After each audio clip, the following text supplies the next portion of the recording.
దీంట్లో కొంతమంది politicians involve అయ్యారు. హర్ష కుమార్ గారు ఆయనకేంటి, మాజీ ఎంపీ. ఆయన పాస్టర్ కాదు కదా. అవును ఆయన ఈరోజు ఒక పోస్ట్ పెట్టాడు, నిన్న శ్రీరామ శోభాయాత్రలో అవును పాల్గొన్నటువంటి హిందువులను చూస్తే ఆయన భయం వేసిందంట. ఆయనకి ఎందుకు భయం వేసింది అంటే అంత పెద్ద సంఖ్యలో హిందువులు పాల్గొన్నారంట. పాల్గొని వాళ్ళే హింస చేయలేదు కదా, పెద్ద సంఖ్యలో హిందువులు పాల్గొన్నారు. ఎవరి మీద దాడులు చేశారా? శ్రీరామ భక్తులు వాళ్ళందరూ రామ భక్తిని చాటుకున్నారు.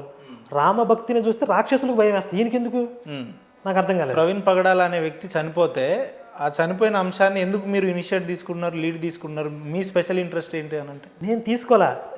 ఫస్ట్ ఆ విషయం నాకు తెలిసిన తర్వాత ఓకే జస్ట్ ఒక సంతాపం ప్రకటించా. కాస్త పరిచయస్తుడు కదా, ముఖ పరిచయం ఉంది. పైగా ఆయనకి మనకి మధ్య కొంత డిబేట్స్ కూడా నడిచాయి. అవును గతంలో నడిచాయి. ఇప్పుడు భావజాల పరంగా ప్రత్యర్థి అయినప్పటికీ వ్యక్తిగతంగా మేము శత్రువులం కాదు కదా.